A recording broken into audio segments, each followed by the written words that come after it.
여러분 너무 반갑습니다. 벌써 수요일 날 안녕하세요 이명규 목사입니다 시작했던 게 바로 어제였던 것 같은데 하긴 수요일이니까 얼마 안 됐군요. 근데 7번을 하다 보니까 제가 이 상암동교회 정든 것 같습니다. 그리고 제가 이 시간을 들어서 꼭 말씀드려야겠습니다. 제가 또 어른들 집회 부흥회 특세 여기저기 가는데 이렇게 신실하고 성실하게 이렇게 강사 목사의 식사를 교회에서 직접 차려주는 교회는 처음 봤습니다. 제가 웬만하면 밥 잘 안 먹고 혼자 밥 먹고 들어가고요. 제가 이렇게 사주셔도 저는 탄수화물을 안 먹어서 안 먹고 음식도 가리고 저는 구정이랑 이렇게 설날이랑 추석이랑 설날에도 살이 안 찌는 사람. 전 정확하게 제가 원하는 몸무게를 유지하는데 제가 보니까 살쪘습니다. 우리 애써주신 우리 권사님들에게 다시 한번 박수로 좀 감사를. 네. 얻어먹는 건 목사가 얻어먹었지만 어쨌든 여러분 교회에서 저를 너무 잘 섬겨주셔서 저도 최선을 다해서 함께 말씀으로 섬길 수 있었습니다. 너무 감사드립니다. 하나님의 오답노트라는 제목으로 함께 말씀 나누도록 하겠습니다. 저는 교회는 이제 성수동 서울숲이라는 가장 힙플레이스에 있지만 저희 집은 경기도 병두리 그 북쪽에 있는 동두천입니다. 그래서 교회에서 집에 한 1시간 정도 걸리고요. 저희 동네는 시골입니다. 그래서 전 시골 사람입니다. 거기 이사 간 지 한 10년, 11년 정도 된 것 같은데 이제 거기에 저희 부모님이 계셔서 저는 이제 집을 비우는 일이 많아서 시댁 찬스 써야겠다. 그래서 이제 아내랑 같이 글로 갔습니다. 처음 이사를 갔었을 때 아내가 저를 이제 교육을 시킨다고 세탁실로 불렀어요. 왜냐면 저는 이제 할 줄 아는 거라고는 책 보는 거, 글 쓰는 거, 말하는 거 외에는 할 줄 아는 게 하나도 없습니다. 그래서 아내가 이제 내 남편은 이렇게 특별히 은사가 받은 영역 외에는 좀 멍충이라는 걸 이제 알고 있으니까 이제 저를 불러서 세탁방에서 보니까 3단 빨래통을 사온 거예요. 그래서 위로부터 아래까지 3단으로 되어 있는 빨래통을 사와서 이제 교육을 시키는 거예요. 그래서 여보, 맨 위에는 속옷이야. 맨 위에는 겉옷, 맨 위에는 겉옷이야. 그래서 열심히 외웠어요. 겉옷 하면서 열심히 외웠어요. 그래서 겉옷, 오케이. 맨 위에는 겉옷. 가운데는 애들옷이야. 오케이, 내가 쓸 필요 없겠군. 맨 아래는 속옷이야. 그래서 오케이, 속옷. 그래서 위에는 겉옷, 아래는 속옷. 열심히 외웠어요. 위에는 겉옷, 겉옷, 겉옷. 아래는 속옷, 속옷, 속옷. 위에는 겉옷, 아래는 속옷. 겉옷, 겉옷, 속옷, 속옷. 왜 노래 중에도 위, 아래, 위, 아래 노래도 있지 않습니까? 그래서 열심히 외웠어요. 그래서 위에는 겉옷, 아래는 속옷. 그리고 그때가 이제 여름이었는데 제가 집에서 편하게 입고 있었던 반팔 티셔츠를 샤워하려고 벗어서 그것을 속옷 칸에다가 넣었습니다. 여기 지금 형제 여러분 이게 뭐가 문제인지 모르면 당신도 저처럼 심판을 당하게 됩니다. 제가 겉옷을 벗어서 속옷 칸에다 넣었어요. 티셔츠를 벗어서. 그때 이제 그리고 이제 샤워하고 다음 날이 됐는데 아내가 속옷 칸에 들어가 있는 제 반팔 티셔츠를 이렇게 들고 와서 역정을 내는 거예요. 아니 내가 어저께 그렇게 얘기했잖아. 위에가 겉옷이고 아래가 속옷이라고. 근데 왜 이것도 안 도와주는 거야? 왜 이것도 하나 안 도와줘요? 막 그런 거예요. 그래서 제가 당당하게 얘기했어요. 그거 내가 집에서 속옷으로 입는 거야. 나 그거 입고 편의점도 가지 않아. 그건 마치 나에게 피부와 같거든. 그때 아내가 헐. 그러니까 이게 남자랑 여자랑 속옷의 개념이 다릅니다. 그래서 자매들에게 부탁드리는데 내가 이렇게까지 말해야 돼. 그렇게 구체적으로 얘기해야 남자는 알아듣습니다.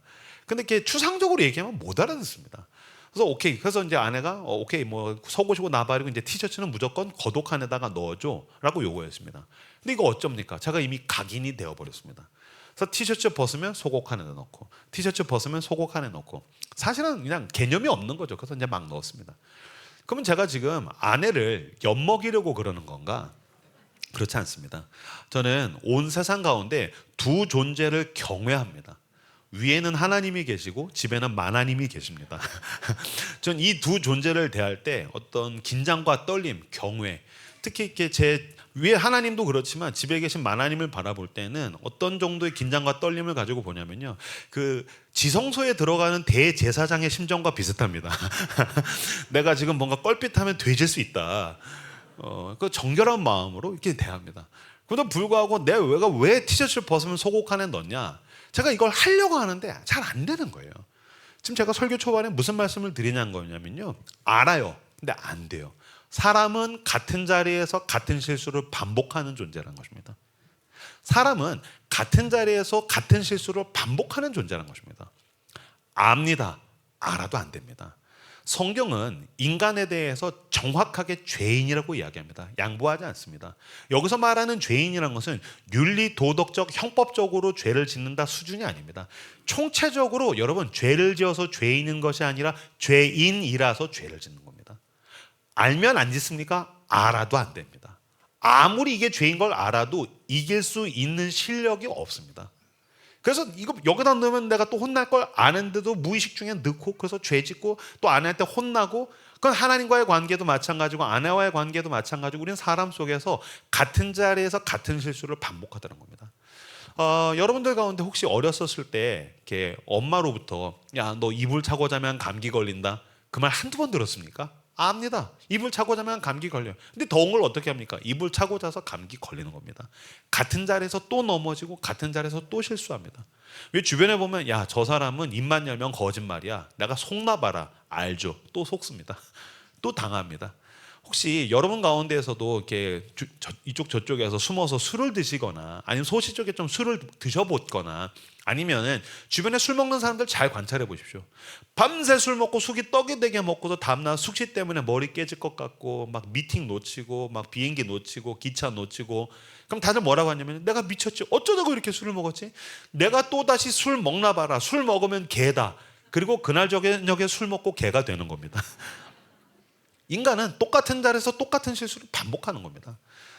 저희 교회에 학원 선생님이 있는데 이 친구가 저한테 와가지고 목사님, 제가 학원에서 교사 노릇을, 학원 강사 노릇을 한 10년 하다 보니까 알게 된 게 있습니다.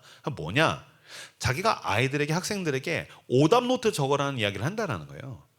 그 이제 오답 노트라는 게 뭐냐면 시험에서 틀리면 그거를 노트에다가 내가 뭘 틀렸는지를 적고서 복습해서 다음에 맞추라는 그 오답 노트죠. 근데 이거 자기가 학원 강사 한 10년 해보니까 이게 원론적으로는 맞는데 이게 사실은 큰 실효성이 없다는 걸 자기가 발견했다는 거예요. 그래서 무슨 말이야? 오답 노트 열심히 적어야지 나중에 복습해서 맞추는 거 아니야? 그 말은 맞는데요. 자기가 보니까 공부를 잘하는 애들은 오답 노트 타령을 안 해도 뭘 틀렸는지를 복습해서 맞춘대요. 공부를 못하는 애들은 오답 노트 적어라, 그럼 오답 노트 적은 다음에 다음 날부터 오답 노트를 안 가지고 다닌다는 거예요. 사람은 똑같은 자리에서 같은 실수를 반복하는 존재라는 것입니다. 아, 이게 나만 그런 게 아니구나. 뭐 깜빡깜빡하고 잃어버리고 실수하고 뭐 말 실수하고 행동하고 똑같은 자리에서 반복하는 것, 죄진 데서 또 죄짓는 것, 이거 나만 그런 게 아니구나라고 생각한다면 제가 유명한 사람을 인용해 드리겠습니다. 독일의 철학자인 헤겔이 한 말입니다. 역사, 히스토리, 역사가 우리에게 주는 단 하나의 교훈이 있다면 사람은 역사로부터 아무것도 배우지 않는다는 것이다. 무슨 말이냐면 개인도 가정도 교회도 국가도 똑같은 짓을 반복한다는 겁니다. 그 역사에 다 있습니다. 근데 그 짓을, 똑같은 행동을, 똑같은 실수를, 똑같은 넘어지는 것을 개인도 가족도 교회도 국가도 계속해서 반복하다는 것입니다. 사람은 같은 자리에서 같은 실수를 반복하는 존재입니다. 그렇다면 이것을 어떻게 개선하고 회복하고 변할 것인가? 성경을 쫙 요약을 하면 두 가지의 교리로 요약할 수 있습니다. 성경 전체를 요약하면은 딱 두 가지의 교리로 제일 쉽게 구분할 수가 있는데 공의와 은혜라고 이야기할 수 있습니다. 따라서 해주십시오. 공의. 두 번째 은혜.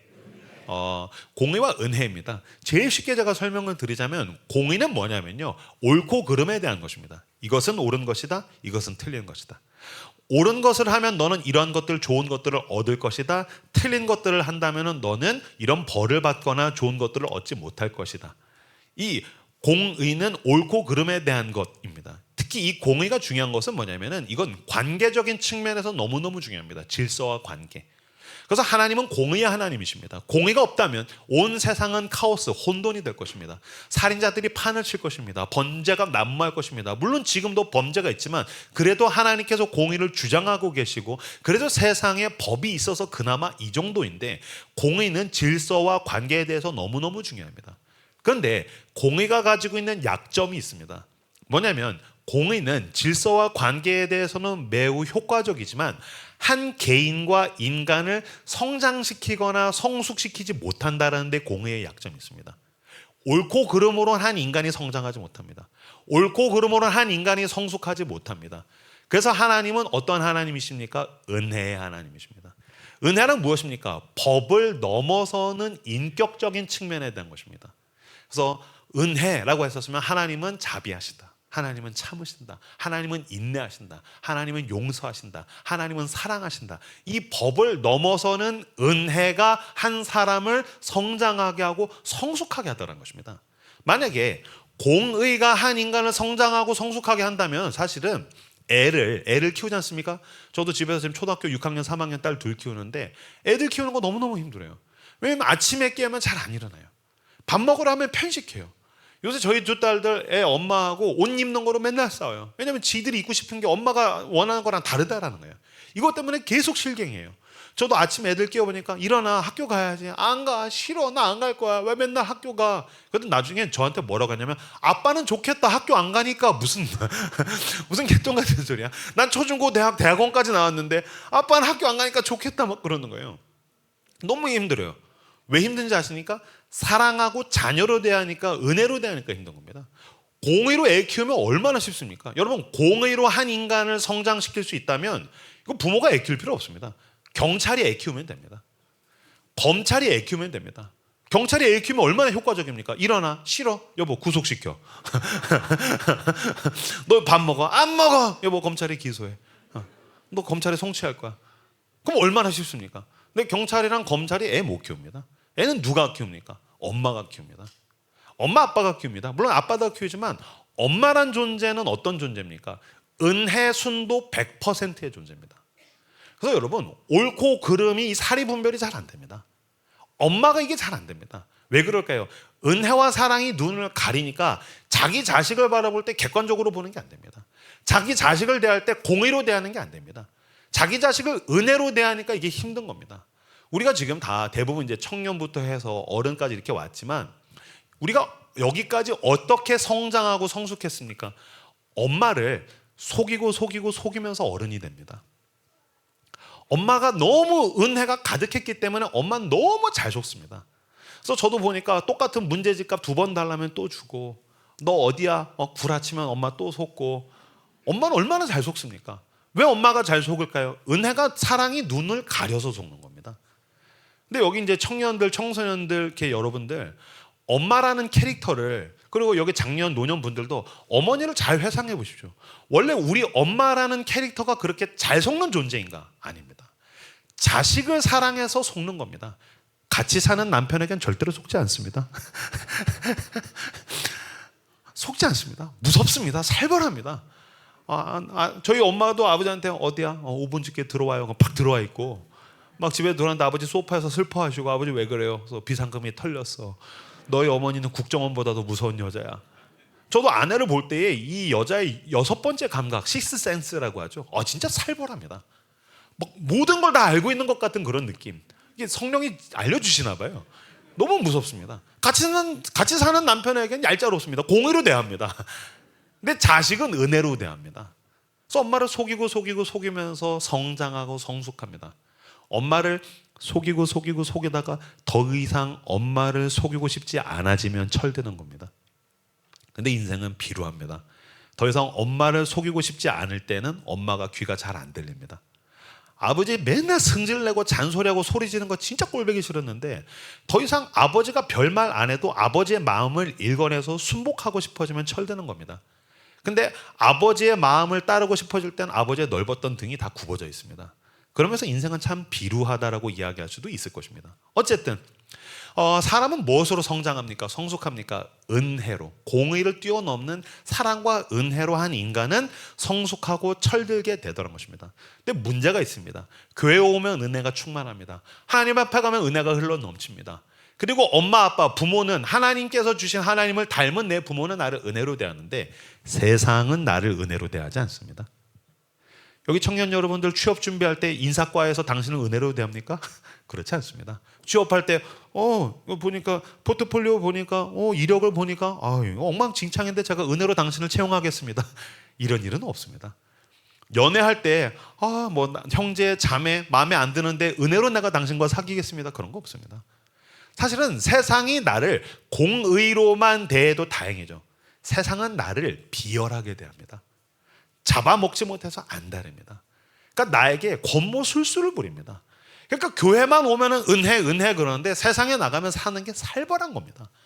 그러니까 야 이거 은혜로 안 되겠구나. 이게 나도 이거 괴물들이랑 싸우다가 나도 괴물이라도 좀 돼야 되겠다. 내 안에 있는 야수성을 좀 보여줘야겠다. 괴물과 싸우려면 나도 사람이 아니라 나도 좀 때로는 짐승처럼 내가 굴어야겠다라는 생각을 할 때가 있다는 것입니다. 왜요? 세상엔 은혜가 없기 때문입니다. 저는 이 자본주의 사회를 살고 있는 것이 때때로 검투사 경기 같다라는 생각을 할 때가 있습니다. 검투사 경기. 아마 여러분들 이렇게 영화나 드라마에서 검투사 경기를 봤을 것입니다. 그러면 콜로세움, 큰 콜로세움에 수만 명의 군중이 있으면은 두 명의 전사가 싸웁니다. 근데 여러분들이 이 어떤 콜로세움의 경기 같은 것들을 떠올려 보면요, 승자가 패자를 순식간에 죽이지 않습니다. 승자는 패배자를 무력화시킵니다. 그러면 패배자가 요새 속단 말로 이제 떡실신해 있어서 완전히 무기력 상태에 있었을 때 패배자의 dead or alive, 사느냐 죽느냐의 생사 여부를 승자가 책임지지 않습니다. 승자가 선택하지 않습니다. 누가 결정합니까? 군중이 결정합니다. 그래서 이 패배자를 어떻게 할까? 그럼 패배자는 무릎 꿇고 탁 있으면 승자가 멋있게 패배자를 어떻게 할까? 그러면은 수많은 군중이 이렇게 하면 살려라, 이렇게 하면 죽여랍니다. 이렇게 하면 그래도 패배자를 살려라고, 이렇게 하면 죽여라라고들 현대인들이 많이 알고 있는데 원래 역사적인 사료에 따르면 로마에선 반대였습니다. 이게 죽여라였습니다. 여러분, 살리는 게 최고의 가치라는 것은 복음이 이 세상에 전파되고 난 이후에 생겨난 가치입니다. 원래 로마는 다 죽이고 싶었던 겁니다.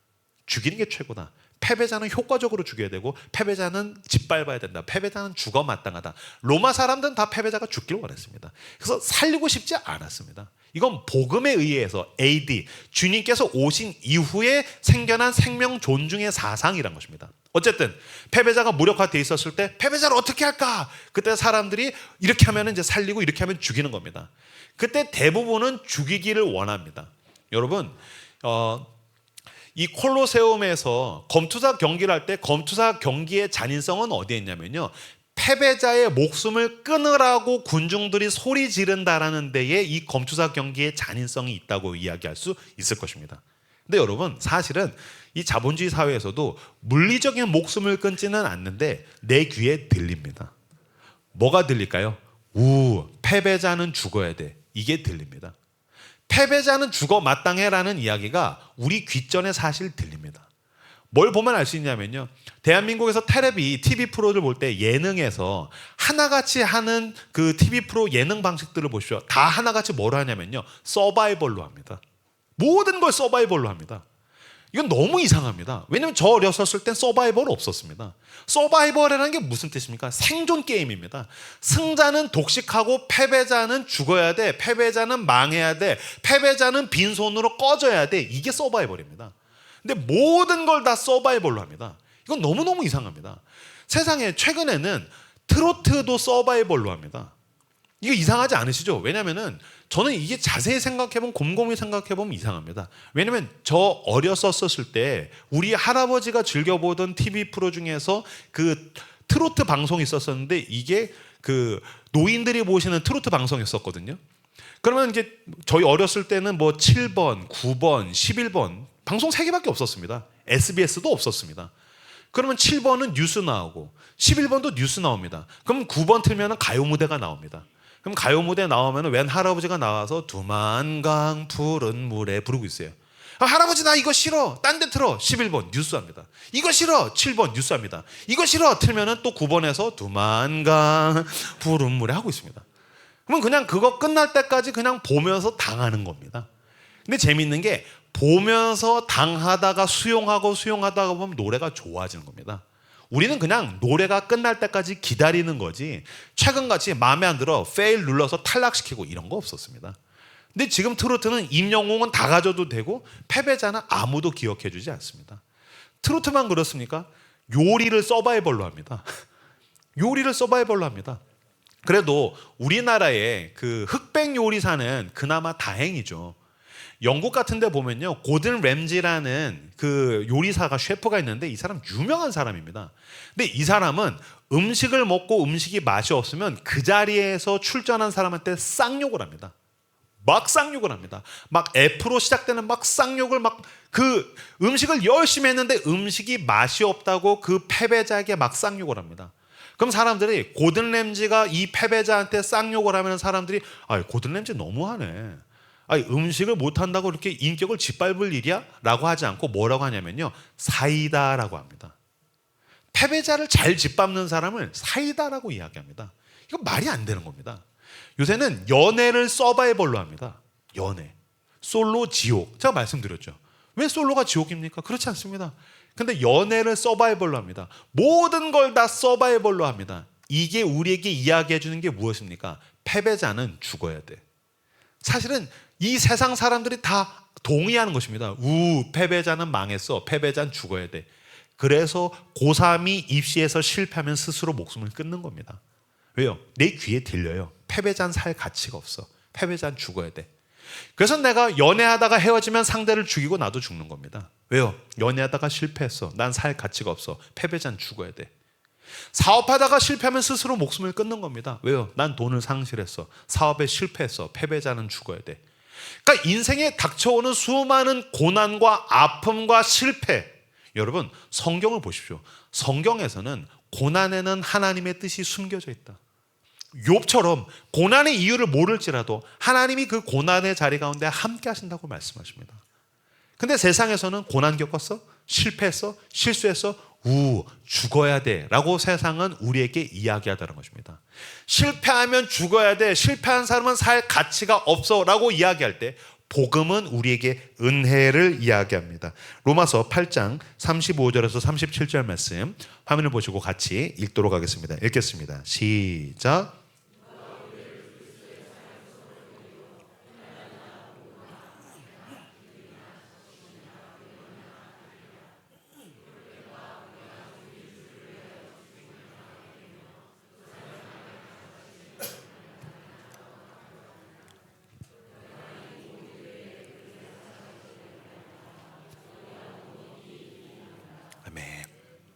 세상은 실패하고 패배하면 죽어야 된다, 망했다, 넌 끝났다라고 이야기합니다.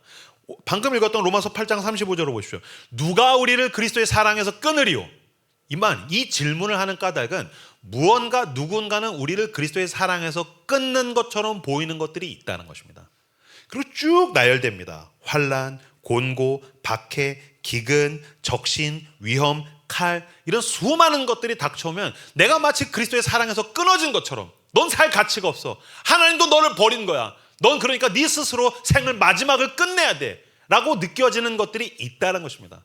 이것에 대해서 로마서 8장 36절은 매우 이미지적인 언어를 표현합니다. 도살당할 양같이 여김을 받았다. 우리나라는 양을 안 키우니까 요새 이제 양고기, 양꼬치를 드시긴 하지만 소로 제가 설명을 드리겠습니다. 소를 잘 키우다가 소가 도살장에 가가지고서 목이 댕강 잘려 죽으면 정육점의 고기가 되는 겁니다. 그러니까 나는 열심히 공부하고 열심히 회사 다니고 열심히 사랑하고 열심히 살아갔는데 내가 실패했더니 도살장에 끌려가서 목이 댕강 잘려 죽어서 누군가에게 잡아먹히는 신세. 너 별거 아니야. 회사 가보십시오. 신입사원들, 팀장들이 잡아먹지 못해서 안달입니다.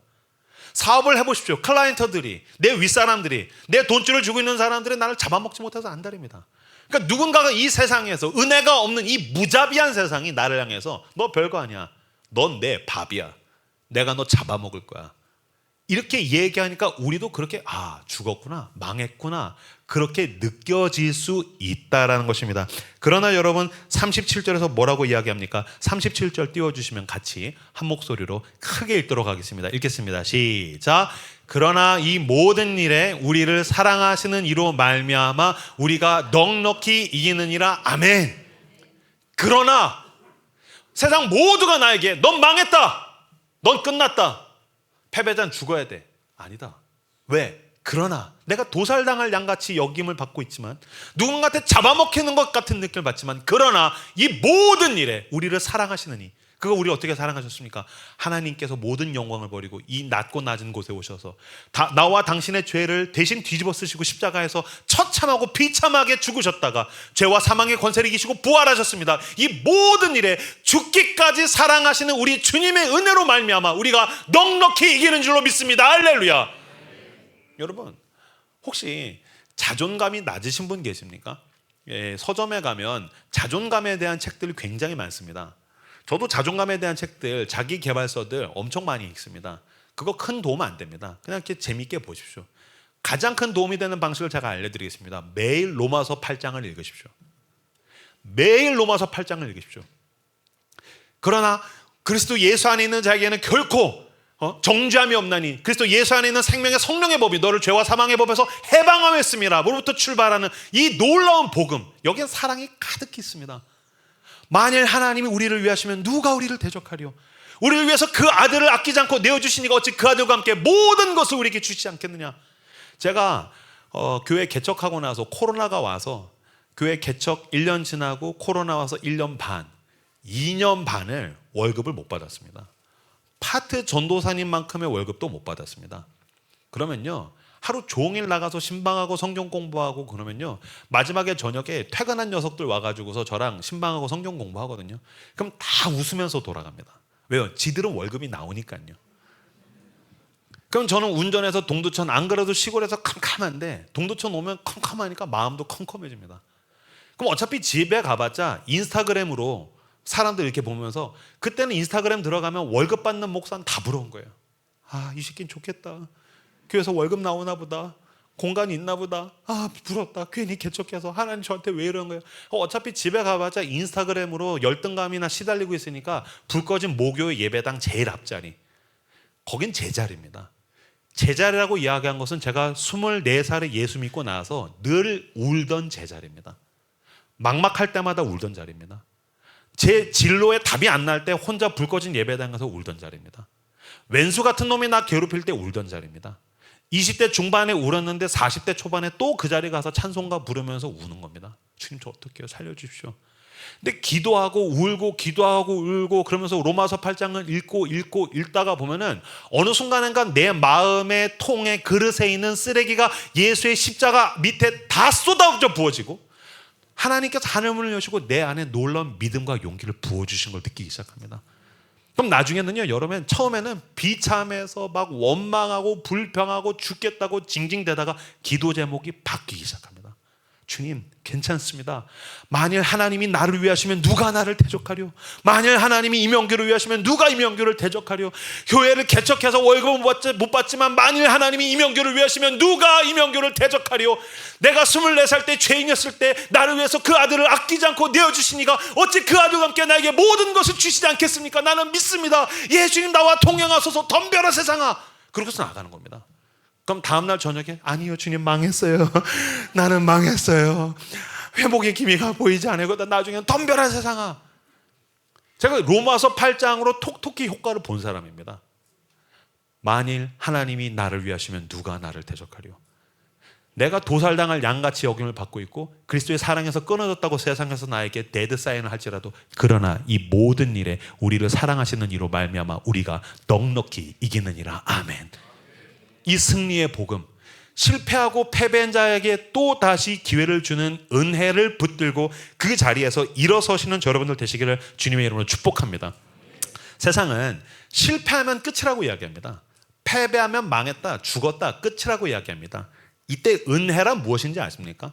은혜란 하나님은 실패한 자에게 또 다시 기회를 베푸신다라는 뜻입니다. 그래서 제일 쉽게 설명드리자면 again입니다. 세상은 끝이야, end. 넌 망했어. 끝이야, fail. 끝. 아니요. 하나님은 실패하고 실수하고 죄짓고 넘어진 자에게 또 다시 기회를 베푸신다. 이것이 바로 은혜에 대한 뜻입니다. 제 아내가 저한테 이야기를 들려줬는데 TV 프로를 봤는데 몇 년 전에 한식 대첩이라는 케이블 TV에 있는 음식하는 서바이벌 게임을 봤다는 거예요. 여기에 북한 팀이 나왔대요. 그래서 북한 아주머니 한 분, 아저씨 한 분, 탈북자래요. 근데 열심히 경연을 했는데 탈락했다는 거예요. 그럼 이제 탈락해서 끝나야 되잖아요. 근데 갑자기 심사위원이 잠깐만요 그러더니 패자부활전 하고 불렀다는 거예요. 그래서 북한 팀이랑 경상도 팀이랑 두 팀을 불러다 놓고 패자부활전을 했대요. BGM이 긴장감을 막 조성하고 있고 시간이 째깍째깍 가고 있고 막 심사위원이 막 노려보고 있고 막 진땀을 흘리면서 이렇게 탈북자 이 북한 팀도 열심히 요리를 한 거죠. 경상도 팀도.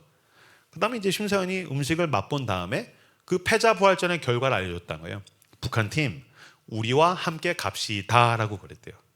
그때는 이 이야기를 듣자마자 북한 아주머니가 오열을 하시더래요. 엉엉 울더래요. 제 아내가 무슨 우승한 사람처럼 울어 막 그러더라고요. 제가 제 방송 봤는데 진짜 우승한 사람처럼 울어요. 엉엉 울어요. 막 회한의 눈물, 서러움의 눈물, 안도의 눈물을 엉엉 울어요. 한 5초, 6초 방송에서 그 정도 나왔으니까 아마 더 길게 울었을 겁니다. 그 눈물을 다 멎은 다음에 심사위원도 똑같이 이상했나 봐요. 묻습니다. 아니, 아주머니 우승하신 거 아니에요. 패자부활전에서 살아남으신 거예요.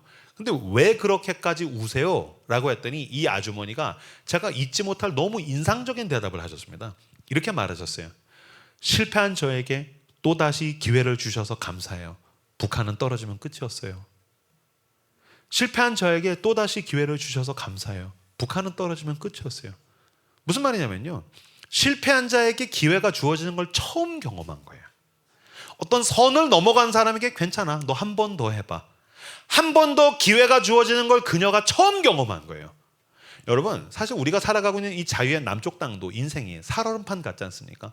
그래서 이렇게 발 하나 잘못 디뎌가지고서 이렇게 폭삭 가라앉는 사람 잘못 만나서, 투자 잘못해서, 어떤 잘못을 해가지고 죄 지어서 실수해서 인생의 송두리째 몰락하는 사람들을 보지 않습니까? 와, 인생이라는 게 살벌하구나. 그나마 여기는 다행이죠. 북한은 칼날 위에서 살았던 거예요. 어긋나는 게 허용된 적이 없는 거예요. 실수와 실패가 허용되지 않는 사회. 실패한 자에게 괜찮아, 너 한 번 더 해봐. 이걸 그 탈북자 아주머니가 처음 경험한 거예요. 제가 그거 보면서 이 북한 아주머니가, 탈북자 아주머니가 은혜를 경험한 거구나. 제가 그거 보면서 알았어요. 여러분, 은혜란 무엇인지 아십니까? 사람들이 은혜를 오해합니다. 은혜를 이렇게 생각합니다. 실패한 자에게 기회 줄 테니까 가서 우승해라. 그거 아닙니다. 결과는 하나님이 빚어내시는 것입니다.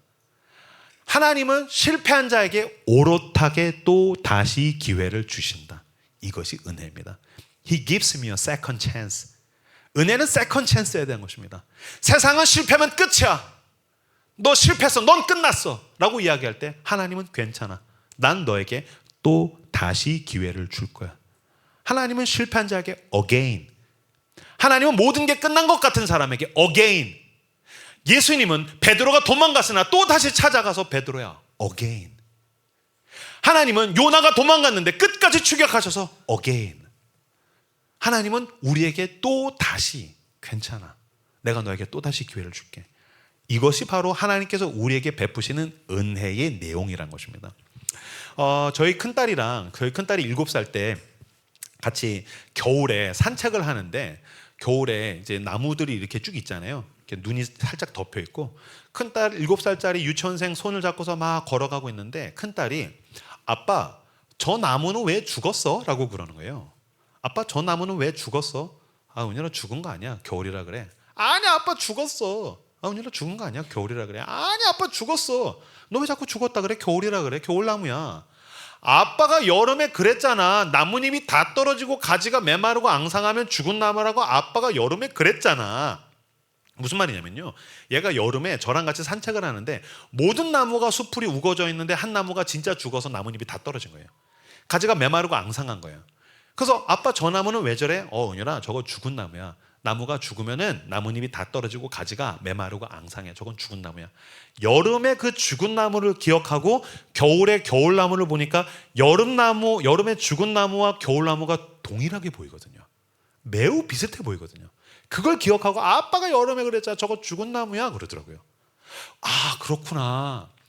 인생의 사계절을 10번도 겪어보지 않은 애에게는 여름에 죽은 나무와 겨울나무가 동일하게 보이겠구나. 물론 이제 이 자리에 있는 모든 사람은 다 동심이 갈갈이 찢겨진 상태 아닙니까? 그래서 이제 그런 상상 자체를 하기가 힘든데, 인생의 사계절의 순환을 몇 번 안 해본 애한테는 여름에 죽은 나무와 겨울나무가 동일하게 보이겠구나. 그러고 났더니 제가 동심의 시각으로 봤더니, 그렇다면 살아있다라는 것, 생명력이라는 것은 아주 사소한 차이구나. 여러분, 살아있다, 생명력이 있다라는 게 어떤 것인지 아십니까? 여러분, 겨울나무는 봄이 왔을 때 어게인이 있습니다. 여름나무는 봄이 왔을 때 어게인이 없습니다. 생명이란 무슨 뜻입니까? 어게인이 있으면 산 것입니다. 어게인이 없으면 죽은 것입니다. 여러분, 우리가 호흡을 하지 않습니까? 하고 마셨는데 스탑 가면 죽은 겁니다. 그 사람이 아무리 세상에서 유명하고 잘 나가도 어게인이 없으면 죽은 겁니다. 저는 잘 때 죽는다고 생각하고 기도합니다. 저는 정말 잘 때 주님 전 여기까지입니다. 하나님 감사했습니다. 은혜입니다. 왜냐면요, 보니까 눈을 감는 건 제가 할 수 있는 일입니다. 내일 아침에 눈을 뜨는 건 하나님께서 저에게 again 은혜를 베푸셔서 제가 눈을 뜨는 겁니다. 전 실제로 목사로서 사역하면서 자다가 돌아가신 분들 꽤 많이 봤습니다. 눈을 감는 게 내가 할 수 있는 일이고 내일 눈을 뜨는 건 나에게 again 또 다시의 은혜를 주시는 일입니다. 제가 너무 감사하게 이 집회에서 7번 설교를 했습니다. 저 이제 끝나면 사랑하는 가족에게로 차를 몰고 갑니다. 근데 제가 차에 타서 시동을 거는 건 제가 할 수 있는 일입니다. 저는 늘 그렇게 생각합니다. 집에 도착하는 건 하나님의 은혜입니다. 무슨 말인지 아시겠습니까? 나에게 무언가가 또다시 주어졌다는 것은 놀라운 하나님의 은혜라는 것입니다. 그래서 제가 좋아하는 미국의 설교자 중에 존 오트버그라는 목사님이 있는데, 존 오트버그는 봄에 새순이 돋지 않습니까? 그러면은 별볼 일 없는 그 미물에 불과한 새순들이 나무에 막 타닥타닥 달려붙어 있는 걸 보면은 존 오트버그는 온 우주를 창조하신 하나님, 온 세상 만물을 운영하시는 그 하나님께서 미물에 가까운 새순 하나하나를 향해서 again, again, again, again 이라고 이야기한 하나님의 음성이 막 느껴지는 것 같아서 가슴이 벅차다는 거예요. 꽃들이 쫙 필 때 꽃들이 일제히 피는 군이 아니라 그 꽃 하나하나를 향해서 온 우주를 경영하시는 하나님께서 again, again, again, again 이라고 이야기하는 하나님의 음성이 막 느껴지는 것 같아서 꽃이 피어오를 때 막 가슴이 벅차다는 거예요. 바닷가에 가서 해가 떠오를 때, 일출할 때 태양을 향하여서 새 날을 가지고 오너라 again 이라고 이야기하는 하나님의 음성이 느껴지는 것 같아서 막 가슴이 벅차다는 거예요. 그래서 이제 태양이 뜰 때 again이라고 이야기하면 이제 여러분 가운데서는 천문학을 전공하신 분들은 목사님 그것은 자전과 공전의 순환에 의해서 알아요. 그러나 여러분, 그 자전과 공전은 하나님께서 우리에게 또 다시 은혜로 again을 베푸신 줄로 믿습니다. 그래서 여러분, 살아있다는 것은 하나님께서 again, 전 이게 저에게 얼마나 큰 위안이 되냐면, 저는 오늘 집회를 마치고 나면 내일 저희 교회에서 설교를 해야 됩니다. 그 남의 교회에서 이제 집회를 하면 제가 저희 교회에서 했던 것 중에서 제일 좋은 거, 잘한 거 들고 나가서 설교를 하니까 뭐 잘할 가능성이 높지만 매주 우리 교회에서 새로운 설교를 해야 되잖아요. 이게 너무 무서워요. 아니, 어떻게 사람이 매주 새로운 설교를 하는데 늘 잘합니까? 물론 전 늘 잘하죠. 하지만 어떻게 사람이 늘 잘합니까? 어떤 날은 설교하다가 보면은 머리가 하얘요. 그럼 난 누군가, 또 여기는 어디인가? 그럼 내가 무슨 말을 하는 건가? 그럼 막 설교하다 보면 괜히 천장을 자꾸 쳐다보는 게, 주님 마라나타 어서 오십시오. 천장 갈라지고 주님 어서 오세요. 근데 야속하게 안 오세요.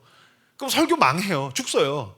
실제로 어느 날 설교 죽쓰고 제가 이렇게 표정이 푹 풀이 죽어 있으니까 청년 하나가 오더니, 목사님 왜 이렇게 표정이 안 좋으세요? 그런 거예요. 그래서 설교를 죽쓴 것 같아. 그럼 이렇게 립 서비스라도, 목사님 저를 위한 하나님의 말씀이 있었어요. 제 가슴에 성령께서 말씀하셨어요. 전 너무 좋았어요. 이러면 얼마나 좋아요. 그래서 저한테 활짝 웃으면서, 목사님 어떻게 사람이 늘 밥만 먹나요? 죽이 소화가 더 잘 돼요? 그러는 거예요. 그래서 고맙다 자식아, 네가 커피 사라 가자 새끼야. 근데 여러분, 저에게 소망이 있는 게 무엇인지 아십니까? 저한텐 다음 주가 again 또 다시 온다는 것입니다. 왜 직장인들 그런 얘기하죠? 월화수목금토가 반복되는 게 재앙이라고. 그리스 로마 신화의 시지프스의 신화같이 시지프스가 돌 굴러가지고 올라갔더니 돌 떨어지고 반복한다고. 그건 진짜 오만한 이야기입니다. 진짜 오만한 이야기입니다. 인생에서 쓰디쓴 아픔, 크나큰 상실을 겪으면 내가 이게 얼마나 고마웠던 일인가. 하나님이 나에게 이것들을 반복적으로, 사랑하는 가족의 얼굴을 반복적으로 대할 수 있는 것, 내가 내 입으로 기도할 수 있는 것, 내가 감사하다고 표현할 수 있는 것, 내가 손을 들고 찬양할 수 있는 것, 내가 건강하게 내 소명의 자리에서 일할 수 있는 것, 내가 사회에서 기여할 수 있는 것, 나를 지지해주는 사람이 있는 것, 이게 계속해서 반복되는 건 우리를 사랑하셔서 은혜로 again을 베푸시는 하나님의 은총임을 믿으시길 주님의 이름으로 축복합니다. 그래서 again이 있다는 것은 놀라우신 하나님의 은혜라는 것입니다. 이 은혜를 붙들고 믿음으로 일어서서 한 번도 상처받지 않은 사람처럼 살아가십시오. 한 번도 넘어지지 않은 사람처럼 새로운 걸음을 내딛으십시오. 한 번도 실패하지 않은 사람처럼 시도하시는 여러분들 되시길 축복합니다. 마태복음 18장 21절에서 22절에 보면은요, 베드로가 예수님께 재미있는 제안을 합니다. 형제 중에 누군가가 저한테 죄를 지으면 제가 7번 용서해 주면 될까요? 라고 묻습니다. 형제 중에 누군가가 저한테 죄를 지으면 7번 용서해 주면 될까요? 예수님이 거절하십니다. 그리고 7번씩 70번 해라 라고 얘기하십니다. 그러다 보니까 베드로가 거절당해서 베드로 믿음이 약하네, 베드로 믿음이 없네 라고 걸핏 생각하는 분들이 덜어 있으신 것 같아요. 아니요. 지금 베드로가 어떤 결단한 겁니까? 7번을 용서하겠다고 한 겁니다. 이건 엄청난 겁니다. 제가 여러분들에게 동일하게 질문하겠습니다. 여러분, 내 주변에서 가족을 포함해서 누군가가 나에게 잘못했을 때 묻지도 따지지도 않고 7번 용서할 자신 있으십니까? 우리 못합니다. 우리 7번 용서 못합니다. 만약에 우리가 서로 7번 용서해 주지 않습니까? 그럼 이 상암 지역, 이 마포구에서 상암동 교회를 하나님의 나라라고 부를 것입니다. 그럼 세상에서 야 뭐 싹수 노랗다, 야 네가 뭐 세상에서 인간 취급 받겠냐, 그럼 다 이 교회 보내줄 겁니다. 근데 상암동 교회를 포함해서 우리 교회 아니라 그 어떤 인간도 자신 있게 난 똑같은 거 7번 용서하겠다, 우리 자신 없습니다. 우리 그렇게 훌륭한 인간들이 아닙니다. 7번 용서가 뭡니까? 말도 7번 못합니다. 말도 7번 못합니다. 여러분, 부부끼리 또 부모 자녀끼리 또는 교회에서, 회사에서 누가 이렇게 저한테 와요. 목사님 이거 어떻게 하라고 하셨죠? 이거 이렇게 하면 돼. 감사합니다. 그리고 가죠. 근데 멍충이가 또 오죠. 목사님 이거 어떻게 하라고 그랬죠? 이거 이렇게 하면 돼. 맞네요. 이렇게 하면 되네요. 가죠. 이 멍충이가 또 옵니다. 목사님 이거 어떻게 하라고요? 그럼 어떻게 하는지 아십니까? 내가 몇 번을 말하냐? 2번 했어요. 2번 했습니다. 연인끼리 부부끼리 여보 내가 몇 번을 말해. 아버지 어머니 내가 몇 번을 말해요. 자식한테 내가 몇 번을 말하냐. 교회에서 형제님, 집사님, 권사님, 전도사님, 목사님, 아니면 회사에서 내가 몇 번을 말해. 2번밖에 말 안 했습니다. 우리 말도 7번 못합니다. 말도 7번 못하는데 용서를 7번을 무슨 수로 합니까? 그러면 예수님이 우린 7번 말도 못하는데 7번씩 70번 용서하라고 강요하시는 것은 이 하나님께서 인간으로 오셨는데 인간에 대한 이해가 없으시네요? 아닙니다. 예수님이 이렇게 얘기하신 것입니다. 너희들은 서로 7번 용서 못하지, 7번 서로 말도 못하지, 난 너에게 7번씩 70번도 할 거야. 난 너에게 7번씩 70번도 할 거야. 여러분, 이거는 490번. 하나님께서 우리를 490번만 용서하시겠다는 뜻인가요? 아니죠. 아시죠? 무한대입니다. 7은 무한을 의미합니다. 490번이 리밋이 아닙니다. 여러분, 490번에 제한되어 있다고 하면 이거 490번 많은 것 같지만 우리가 진짜 성실하게 회개하면 1년에 490번 한 죄의 종목으로도 다 채웁니다. 왜냐하면 여러분, 곰곰이 회개하고 있는 부분을 생각해 보십시오. 작년에 회개하던 거 지금도 하고 있고요. 재작년에 회개하던 거 지금도 합니다. 10년 전, 5년 전에 죄 지은 거 회개하던 거 지금도 하고 있습니다. 그러니까 만약에 주님 용서해 주십시오. 너 몇 번째지? 491번이요. 지옥으로.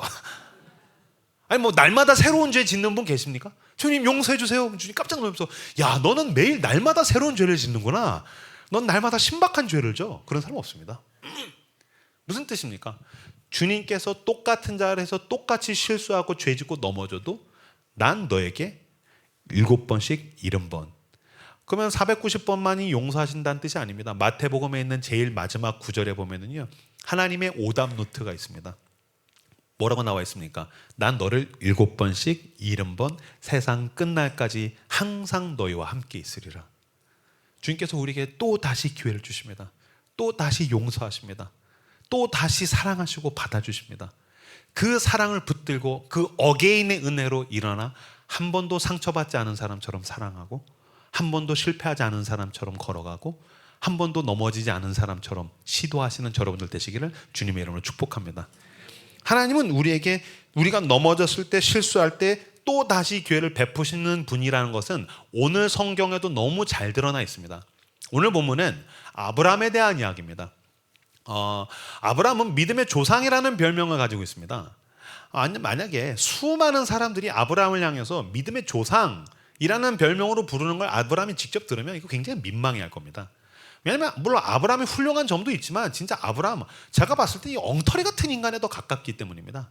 그러니까 이 아브라함이 믿음의 모델, 이 조상이라는 게 모델이라는 뜻입니다. 그러니까 남다르다, 탁월하다가 아닙니다. 모델이라는 뜻입니다. 이건 어떤 모델입니까?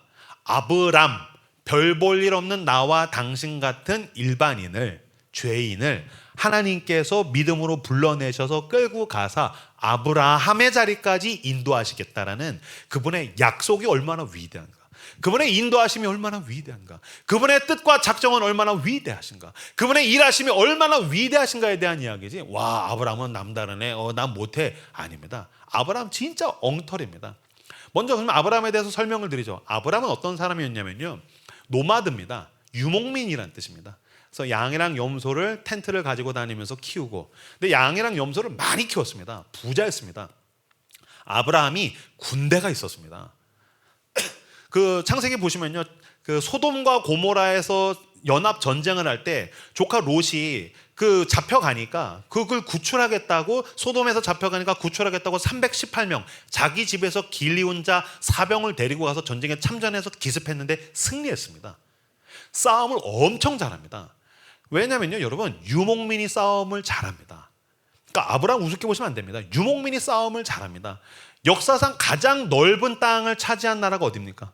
몽골입니다. 유목민입니다. 싸움 잘합니다. 우리나라 사람들이 이슬람이 싸움을 잘한다고 생각해요. 아니요, 원래 페르시아는 신사의 나라고요, 오스만 투르크가 유목민입니다. 얘네가 싸움 잘합니다. 한국인이 유목민의 후예입니다. 싸움 잘합니다. 그거 만나면 싸우는 겁니다. 어쨌든 그 아브라함이 싸움 잘합니다. 그리고 부자입니다.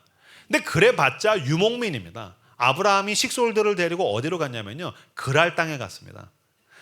그랄 땅은 어떤 곳이냐면요, 그 당시에는 도시국가가 형성됐던 시기였었습니다. 그래서 도시국가란 성벽이 있고 언어가 있고 문화가 있고 국가 체계가 있고 이런 게 의복이 있고, 이게 바로 도시국가입니다. 유목민은 문명이 없습니다. 문화가 없습니다. 계속 떠돌아다니는 겁니다. 정착해서 잉여 생산물이 나올 때 문명이 꽃을 피우는 겁니다. 그랄 땅 아비멜렉 왕 앞에 아브라함이 식솔들을 데리고서 탁 서게 됐습니다. 근데 왕이 묻습니다. 옆에 여자 누굽니까? 옆에 여자 누굽니까? 물었습니다. 누굽니까? 자기 아내입니다. 근데 뭐라고 대답했습니까? 제 누이입니다요. 데려가시죠. 제 누이입니다라는 말은 거짓말입니다. 물론 이제 뭐 친척이긴 하지만 자기 누이가 아니라 자기 아내지 않습니까? 근데 왜 자기 마누라를 누이라고 거짓말했을까요? 자기 목숨을 부지하고 싶어서 거짓말한 겁니다. 아브라함이 잔머리 굴린 겁니다. 왕이 내 아내를 욕심낸다. 첫 번째, 날 죽이고 데려간다. 두 번째, 내가 내 누이라고 하면 날 살고 데려간다. 여보, 어쨌든 왕이 욕심내면 당신은 데려가게 돼 있어. 내가 죽기를 바래. 그래서 아내랑 입을 맞춰가지고서 옆에 여자 누굽니까? 제 누이입니다요. 데려가시죠. 해서 자기 아내를 왕에게 상납한 사건입니다. 그러니까 자기 목숨을 부지하려고 아주 비열한 거짓말. 게다가 하나님의 약속을 저버린 겁니다. 왜냐하면 하나님께서 아브라함아, 내가 너의 자손을 하늘의 별과 같이 하겠다. 그리고 그건 네 아내를 통해서 줄 거다라고 했는데, 하나님께서 그러면 이 가정을 지키신다는 약속을 못 믿었다는 얘기입니다. 그래서 하나님은 못 믿어서 지가 자기 목숨 지키려고 꼼수를 부린 사건. 그래서 비열한 거짓말로 자기 아내를 팔아먹은 사건이 바로 이 사건입니다. 근데 어쨌든 아브라함이 자기 목숨 건지려고 마누라 거짓말로 팔아먹었는데 그날 저녁에 잠이 오겠습니까? 자기 아내가 다른 남자 침실에 갔는데 잠이 오면 인간이 아닙니다. 그날 저녁에 막 가슴을 찢겠죠. 이 자괴감, 이 자기 모멸감, 난 인간이 아니다. 여보, 날 용서해줘. 하나님이 참 근사합니다. 아브라함이 용기가 없어서 사고 쳤는데 하나님이 책임지시려고 찾아가십니다. 아브라함이 사고 쳤습니다. 누가 책임지는지 아십니까? 하나님이 책임지십니다. 동일합니다. 내가 사고 치면 하나님이 책임지십니다. 당신이 사고 치면 당신이 섬기는 당신의 하나님이 책임지십니다. 내가 아버지라고 부르기 때문에 누가 내 자식 건드려? 아버지가 찾아가는 겁니다. 하나님이 찾아가셔서 그랄 왕 아비멜렉에게 직접 이야기하시는 부분이 창세기 20장 7절 8절에 나옵니다. 7절 8절을 띄워주시면, 창세기 20장 7절과 8절 말씀을 띄워주시면 같이 읽겠습니다. 7절 8절을 읽겠습니다. 시작. 이제 그 사람의 아내를 돌려보내라. 그는 선지자라. 그가 너를 위하여 기도하리니 내가 살려니와 내가 돌려보내지 아니하면 너와 내게 속한 자가 다 반드시 죽을 줄 알지니라. 아비멜렉이 그날 아침에 일찍이 일어나 모든 종들을 불러 그 모든 일을 말하여 들려주니 그들이 심히 두려워하였더라. 아멘. 7절 보여주십시오.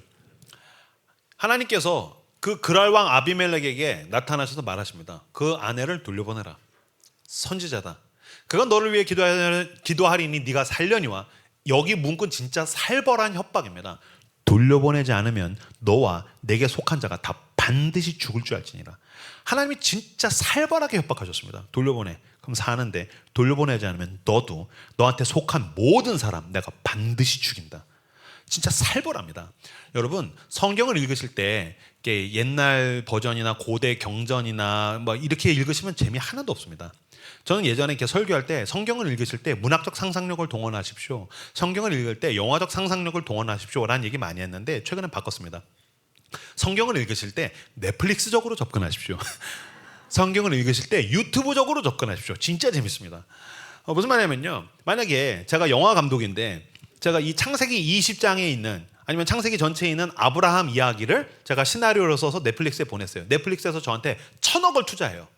그래서 제가 감독이에요. 그래서 모든 캐스팅이 다 끝났어요. 8부작으로 만들어야 돼요. 넷플릭스 8부작 드라마 만들어야 돼요.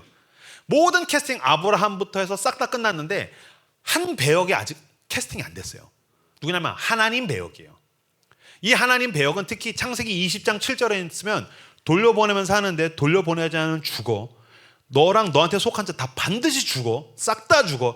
이 협박을 가장 살벌하게 할 수 있는 대한민국의 배우를 제가 캐스팅한다.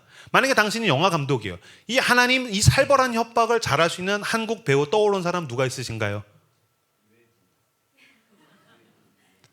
마동석 아닌가요? 저는 마동석 떠오르더라고요. 그러니까 하나님이 마동석처럼 그랄 왕 아비멜렉한테 펑 나타난 거죠. 그 이제 아비멜렉이 누구세요? 형이야. 주먹 보이지? 진실의 방 가고 싶어? 너 명존세 맞고 싶어? 이걸로 아구창 맞으면 이빨 다 빠지면 너 평생 잇몸으로 밥 먹는 거야. 돌려보내. 좋은 말 할 때 돌려보내. 돌려보내면 살아. 근데 돌려보내지 않으면 죽어. 다 죽어. 형은 다 죽이는 거야. 범죄도시 봤지? 다 죽어. 내일 오는 일 없게 하자. 그리고 하나님이 가신 거예요. 그래서 8절이 무슨 내용이냐면 어저께 그 형 왔는데 진짜 무서워서 빨리 돌려보내가 8절이에요. 어제 마동석 왔었어. 겁나 무서워. 빨리 돌려보내 자식들아. 이게 이제 8절인 거예요. 그러니까 아브라함이 사고 쳤는데 하나님께서 가서 살벌하게 협박하셔가지고 돌려보냈습니다. 근데 이 본문의 위대함은 어디에 있냐면요. 아브라함이 사고 쳤는데 마누라를 거짓말로 팔아먹었는데 하나님이 책임지셨다. 이 본문의 위대함이 어디에 있냐면 아브라함이 이게 초범이 아니라는 데 있습니다. 아브라함이 이게 재범입니다. 두 번째입니다. 창세기 12장에서 사람들이 너는 본토 친척 아비집을 떠나라 부르심에 순종한 아브라함만 생각합니다. 그렇지 않습니다. 네기브 땅으로 갔습니다. 네게브가 사막입니다. 이스라엘 남쪽에 있는 광야와 사막인데 안 그래도 사막인데 거기에 기근이 왔습니다. 거기서 못 참았습니다. 못 기다렸습니다. 그래서 꼼수를 부려서 애굽으로 내려갔습니다. 애굽에 갔더니 애굽 왕 파라오가 묻습니다. 옆에 여자 누구입니까? 제 누이입니다. 데려가시죠. 그래서 그때 이미 전적이 있습니다. 그래서 자기가 살겠다고 애굽 왕 파라오한테 자기 마누라를 상납했는데 하나님이 마동석같이 파라오한테 펑 나타나셔서 누구세요? 형이야. 돌려보내. 그럼 죽어. 너 지금은 창세기라서 잘 모르는데 뒤에 가면 출애굽기라고 있어. 그게 뭔데요? 하여튼간 작살 난다는 얘기야. 10가지 재앙으로 내가 하여튼간 이집트를 싹쓸이를 해. 그러니까 그거 되게 무서운 거야. 그러니까 돌려보내. 그래서 이집트 파라오에게 자기 아내를 상납했을 때 하나님이 이미 책임지셔서 돌려보내셨습니다. 그러면 아브라함이 지가 인간이면 여보 날 용서해줘. 다시는 이런 일이 없을 거야. 진짜 날 용서해줘. 오 하나님 만군의 여호와 하나님이시여 나를 도우셨으니 내가 주님을 찬송하겠습니다. 주님 다시는 내가 이런 일 없겠습니다. 그리고 그랄 땅에 들어갈 때 뭘 준비했어야 됩니까? 정직할 준비를 했어야 됩니다. 여러분 거짓말은 우발적이지 않습니다. 아브라함이 지금 우발적으로 거짓말했다고 생각하십니까? 그렇지 않습니다. 저는 이렇게 약삭 빠르다고 그러죠. 저는 이렇게 모든 게 잘 믿어지지 않고 이렇게 다 쪼개서 생각하는 스타일이라서 저는 인간도 안 믿고 저도 안 믿습니다. 제가 어젠가 그젠가 말씀드렸지 않습니까? 하나님을 믿는 게 저한테 가장 큰 신비고 기적이라고요. 제가 제 스스로 죄를 짓는 프로세스를 봤더니 우연히 짓는 자 하나도 없습니다. 이미 머릿속에 다 있습니다. 우연히 짓는 자 하나도 없습니다. 머릿속에 시나리오가 있고 내 마음에 그 죄를 향한 열망이 있습니다. 여러분, 거짓말 어떻게 하는지 아십니까? 어떤 사건이 터지자마자 본능적으로 거짓말이 생각납니다. 왜요? 손해보기 싫으니까. 내가 이득을 놓치기 싫으니까. 내가 망신당하기 싫으니까 거짓말이 본능적으로 떠오릅니다. 그러면 제일 처음에 떠올랐던 거짓말 가지고도 초안을 이야기하면 너무 어설퍼서 다 들킵니다. 그럼 그 거짓말을 하게 되는 시점, 그게 며칠이 됐든 몇 시간이 됐든 계속해서 머릿속에서 거짓말을 업데이트합니다. AI가 업데이트하듯이 더 근사하고 더 완벽한 시나리오에 가까운 거짓말로 난 계속해서 업데이트합니다. 그 가운데 주님, 내가 손해봐도 거짓말 안 하랍니다. 우린 맞서지 않는 겁니다. 왜요? 거짓말을 하고 싶었던 겁니다. 그래서 거의 완벽에 가까운 거짓말이 땅 완성되면 그걸 내가 속주머니랑 뒷주머니에 가지고 있는 겁니다. 그리고 그 상황이 왔었을 때 익숙하게 그거 이렇게 해서 이렇게 된 겁니다. 근데 들키면 몰랐어요. 내가 그렇게 말했네요. 무슨 거짓말이야. 그냥 사람이 살다 보면 그렇게 말하는 거지. 거짓말에 대해서 또 거짓말로 무마하려고 합니다. 거짓말을 포함해서 그 어떤 죄도 우발적이지 않습니다. 여러분, 우리가 수많은 순간 가운데 정직에 대해서 오해합니다. 사실을 말하는 것과 정직은 다릅니다. 우리는 정직을 어떻게 생각하냐면요, 말싸움하다가 분리할 때 야, 내가 없는 말 했냐? 이걸 정직이라고 생각합니다. 내가 분리할 때 유리하기 위해서 사실을 말하는 건 정직이 아닙니다. 그냥 사실을 이용하는 겁니다. 정직은 내가 금전적이든 관계적이든 내 명예에 대한 것이든 내가 손해를 볼지라도 주님, 내가 진실을 말하겠습니다. 주님, 나에게 용기 주십시오. 주님, 내가 지금 거짓말에 대한 유혹이 너무 큽니다. 내가 이것을 회피하고 무마하려는 욕망이 내 안에 너무 큽니다. 주님, 나와 함께 하소서. 주님, 이 시간에는 지금 이 거짓말이 나에게 골릴 것 같습니다. 주님, 용기 주시면 내가 어떤 손해를 보더라도 하나님을 믿고 정직을 말하겠습니다. 그럼 아브라함이 그랄 땅 갈 때 정직할 용기를 구했어야 됩니다. 하나님, 나와 함께 하소서. 지금까지 이 나그네 인생을 인도하신 나의 하나님, 내가 그랄 왕 아비멜렉 앞에 설 때 진정한 왕 중의 왕이신 여호와 하나님이 나와 함께 하서 주님, 내가 용기 있게 내 아내를 아내라고 이야기하고 내가 맞설 수 있게 해주십시오. 그래서 옆에 여자 누굽니까? 아내입니다 라고 했었어야 됩니다. 근데 거짓말 했다는 건 무슨 뜻입니까? 또 거짓말을 준비했다는 겁니다. 하나님께서 아브라함이 불쌍하니까 두 번째 똑같은 자리에서 또 죄 지었을 때 도와주셨습니다. 근데 이 정도 되면 하나님이 누구 찾아가셨어야 됩니까? 제가 봤을 때 아브라함 찾아가야 됩니다. 그죠? 아브라함 이렇게 자고 있는데 펑 나타나서 누구세요? 형이야. 제가 이렇게 감정이입을 해보니까 제가 하나님이었으면 어땠을까? 그러니까 하나님 얼마나 귀합니까? 이명규는 범접도 못합니다. 그분은 진짜 사랑 그 자체이십니다. 제가 하나님이었지 않습니까? 아브라함한테 펑 왜 그러세요? 네가 인간이야? 넌 사람이 아니야. 어떻게 마누라를 2번을 팔아먹어? 내가 너로 믿음의 조상을 삼으려고 하는데 야, 어떻게 이런 짓을 할 수가 있냐? 야, 가, 너 꺼져. 넌 끝이야. fail, 넌 끝이야. 난 너랑 일 안 해. You're fired. 넌 끝이야. 근데 하나님께서 이 2번이나 똑같은 자리에서 똑같은 죄를 짓고 똑같이 실패한 아브라함에게 아무 말도 안 하십니다. 아무 말도 안 하십니다. 제가 보니까 제가 사고치고 문제 일으킬 때마다 진짜 무서웠던 것은 이렇게 화내고 무서운 아버지가 아니고 다 알고 있는데 조용히 된장찌개 끓여주는 우리 엄마가 더 무섭더라고요. 아버지한테 박살난 다음에 으이씨 막 그러는데 엄마가 와서 된장찌개 먹어. 엄마도 알아? 아니 엄마 너 그 돈 날린 거 몰라? 너 사고 친 거 몰라? 여러분, 하나님 안에 모성이 있습니다. 하나님 안에 모성이 있습니다. 하나님이 그럼 남자만 만들고 여자는 뭐 우연히 생긴 거 아닙니다. 하나님이 남자 여자 아빠와 엄마를 만들었습니다. 하나님 안에 모성이 있습니다. 이걸 모르니까 그 장길자 하나님 어머니라는 신박한 이단이 등장을 하는 겁니다. 멍충이들이죠. 성령님은 얼마나 어머니와 유사합니까? 원더풀 카운셀러. 다 들으시고 내 마음을 만지시고 나를 끌어안아 주신 성령님은 어머니와 너무너무 유사합니다. 그 하나님께서 엄마의 사랑으로 아브라함의 똑같은 죄 앞에서 침묵하십니다. 이 놀라운 공의를 뛰어넘는 용서하시고 기다려주시고 침묵하시는 이 하나님의 사랑 안에서 아브라함이 성장합니다. 성숙합니다. 하나님이 다 알고 계시지만 하나님은 나를 책임지시는구나. 예, 하나님, 내가 잘못됐습니다. 사실은 하나님 안에 있는 사람이 죄 지었을 때 죄책감을 제일 많이 느끼는 건 자기 자신이기 때문입니다. 소리 지르지 않아도 됩니다. 만져주기만 해도 하나님의 사람은 회개가 터져 나옵니다. 괜찮다. 네 마음 다 안다. 네가 무서워서 그렇다. 회개가 다 나오는 겁니다. 아브라함이 뒤에 가면 어떤 구절이 나옵니까? 아브라함이 자기 아들 이삭의 손을 잡고 모리아 산으로 가는 장면이 그 뒷부분에 가면 나옵니다. 어떻게 그럴 수 있었을까요? 아마 이런 게 아니었을까라고 추측해 봅니다. 하나님께서 아들을 달라고 했을 때 아들아 가자. 하나님이 나에게 왜 하나밖에 없는 그 아들 너를 달라고 하는지 나는 도무지 모르겠다. 근데 애비가 아는 게 있다. 아빠가 하나님 따라가 보니까 아빠가 사고치면 하나님이 책임지시더라. 아빠는 무서워서 잔머리 굴려가지고서 꼼수 부려가지고서 사고치면 하나님이 책임지시더라. 머리 굴리면 죄짓고 실수하고 실패하고 사고치는데 결국에는 하나님이 나의 길이요 진리요 생명이란다. 가자 아들아. 그가 너를 주셨고 그가 너를 책임지실 거다. 아브라함이 그 사랑으로 성장했다는 것입니다. 이 놀라운 사랑과 은혜로 성장하고 성숙한 이야기, 또 다시 기회를 베푸시는 사랑의 이야기는 아브라함에게만 나온 것이 아닙니다.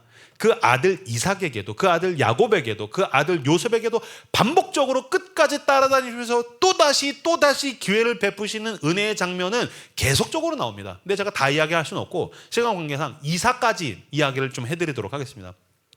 이삭에게도 하나님이 따라다니시면서 again, 또다시 은혜를 베푸시는 장면. 그래서 이삭이 성장하고 성숙하는 장면이 나옵니다.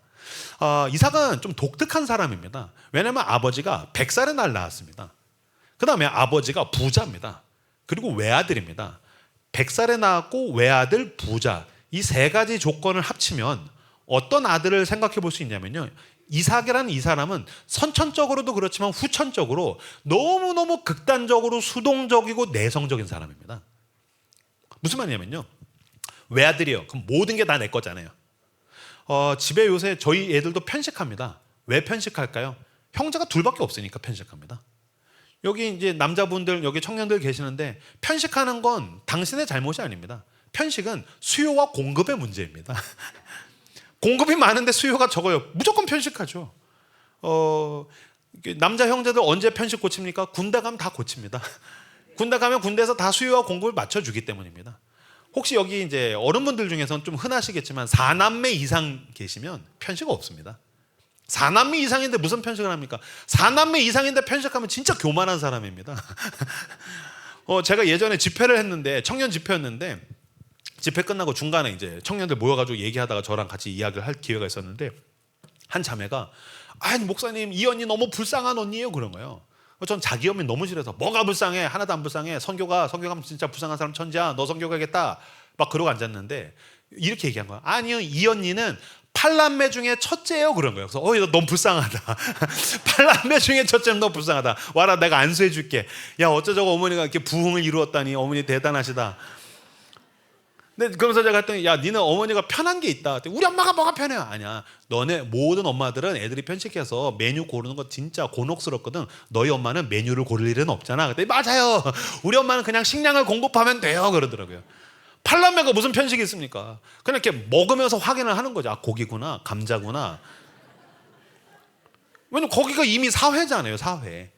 그러니까 여러분, 이삭은 외아들입니다. 아버지가 부자예요. 100살에 낳았어요. 금지 5개월이죠. 배고파, 먹을 게 들어오겠죠. 나 저기 가고 싶어. 하인들이 가마 태워가지고 가겠죠. 그러니까 그냥 가만히 있으면 되는 사람. 그래서 진짜 이삭은 그냥 가만히 있는 사람입니다. 성경에 보면은 세 가지의 단서가 나옵니다. 이 사람이 얼마나 극단적으로 수동적인가, 내성적인가가 세 가지 단서가 나옵니다. 첫 번째, 이삭의 결혼을 보십시오. 이삭의 결혼을 어떻게 했는지 아십니까? 여기 요새 뭐 20대인데 저 모태솔로예요. 30대 모태솔로예요. 아주 교만한 이야기입니다. 이삭 형님은 40살에 모태솔로를 겨우 벗어났습니다. 그래서 40에 이제 여자 만나서 결혼했습니다. 그것도 자기가 만난 게 아닙니다. 아버지가 보다 못해서 이제 복장이 터지니까 종시켜가지고 여자 데리고 와서, 야, 아버지 누구예요? 네 마누라다. 예, 감사합니다. 결혼 당했습니다.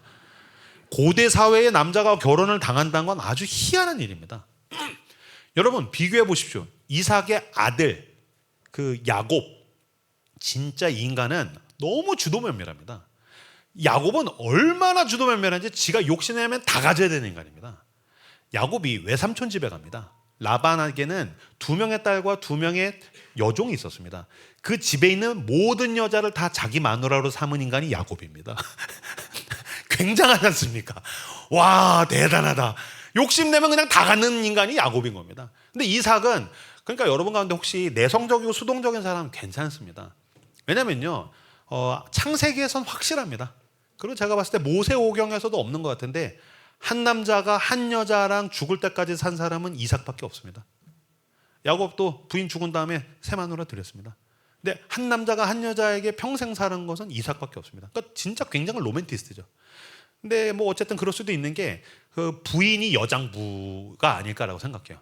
그러니까 야곱을 낳았는데 야곱은 비리비리해서 죽쓰는 게 아버지랑 비슷하고, 그 다음에 형이 사냥꾼이잖아요.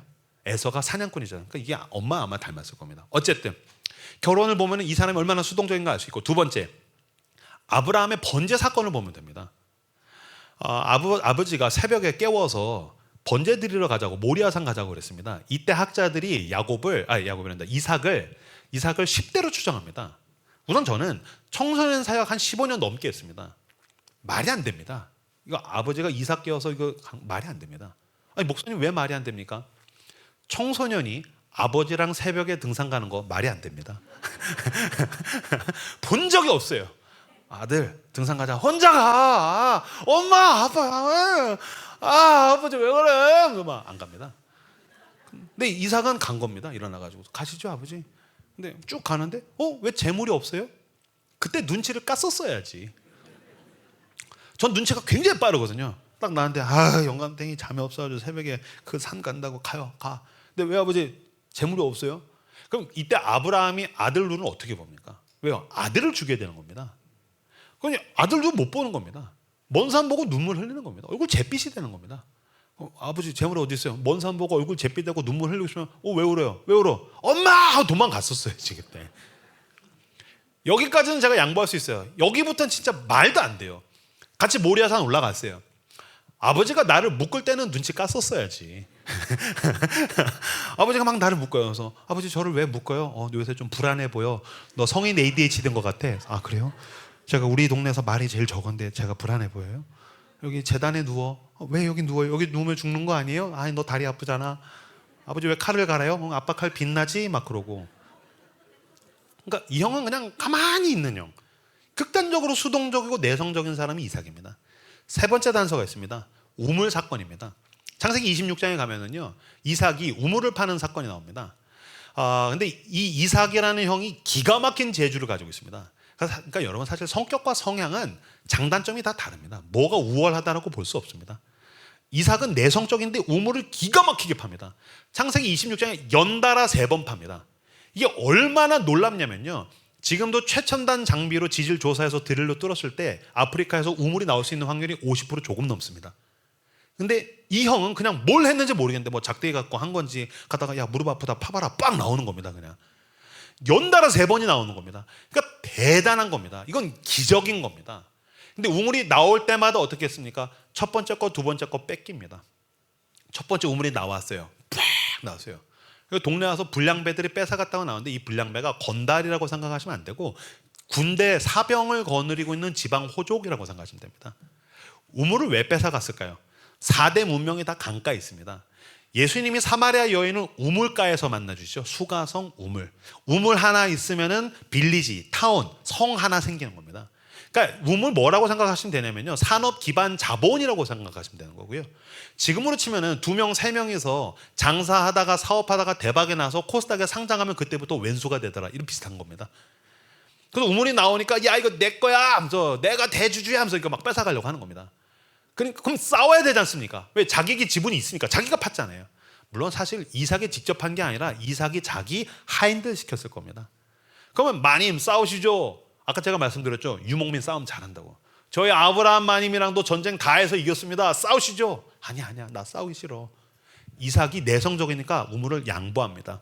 우물을 양보하면서 우물 이름을 뭐라고 붙였냐면요, 따라서 해주십시오. 에색이라는 이름은 다투다라는 뜻입니다. 다투다 아니지. 우물 이름을 다투다라고 할 게 아니라 다퉜어야지 바보야. 싸워야 되는데 아니야 다툼의 우물. 그리고 그냥 갔다라는 거예요. 가가지고 자기는 그냥 두 번째 우물 또 팝니다. 근데 그게 또 나왔습니다. 그랬더니 또 뺏어가려고 막 합니다. 그러면 그때 두 번째 우물 동네에서 불량배들이 달라고 할 때 이 이삭의 하인들이 참았겠습니까? 마님 싸우시죠. 보십시오. 우물 2개 봤더니 지문이 사라졌습니다. 저 못 참습니다. 왜 내 걸 뺐습니까? 싸우시죠. 근데 이삭이 아니야 나 싸우기 싫어. 두 번째 우물 또 양보합니다. 두 번째 우물을 양보하면서 뭐라고 이름을 붙였냐면요. 따라서 해주십시오. 싯나. 우리나라 표기로는 시에다가 시옷 받침으로 싯나라고 나와 있는데 이게 히브리어로는요 시트나.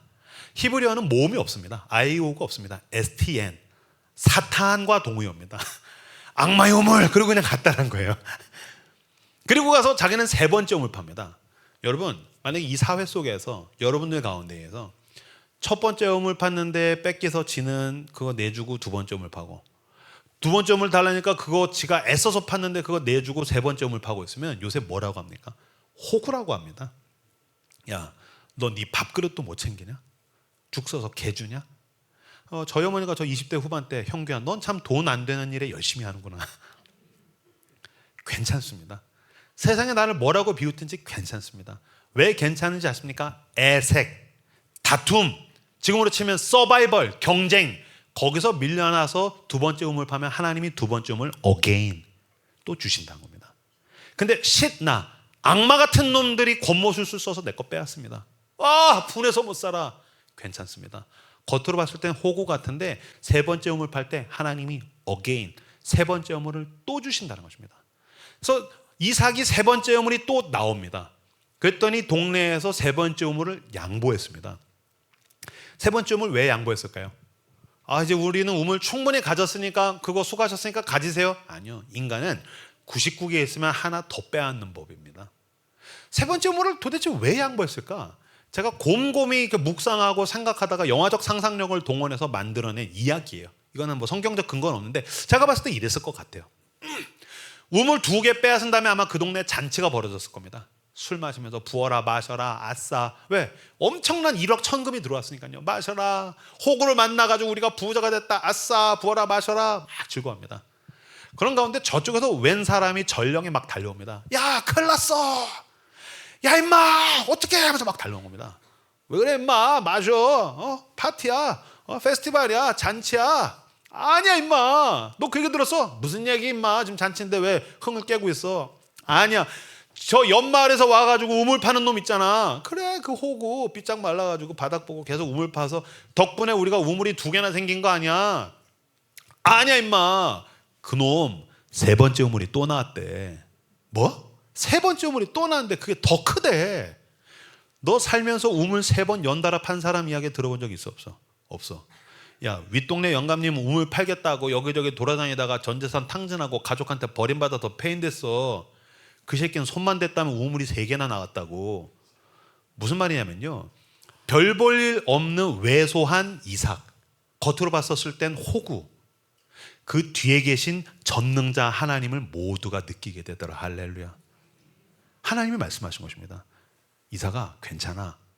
너 애색 다툼에 밀려서 뺏겼어? 괜찮아. 내가 너한테 또 줄 거야. again.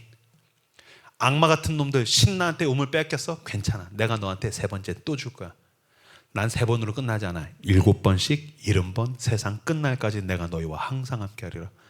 창세기 26장에 뒤에 가면요 우물을 10개를 더 팝니다. 세 번째 우물이 나왔더니 사람들이 우물을 양보합니다. 그제서야 비로소 이삭이 우물 이름을 르호봇이라고 붙입니다. 따라서 해주십시오. 르호봇.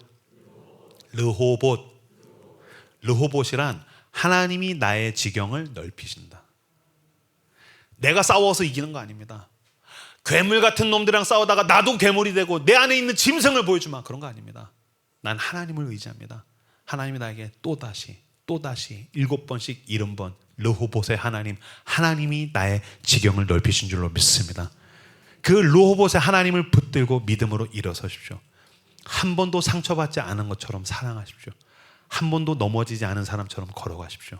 한 번도 시도하지 않은 사람처럼 시도하시는 저 여러분들 되시기를 우리 주 예수 그리스도 이름으로 축복합니다. 함께 이 시간 찬양하겠습니다. 날이 저물어 갈 때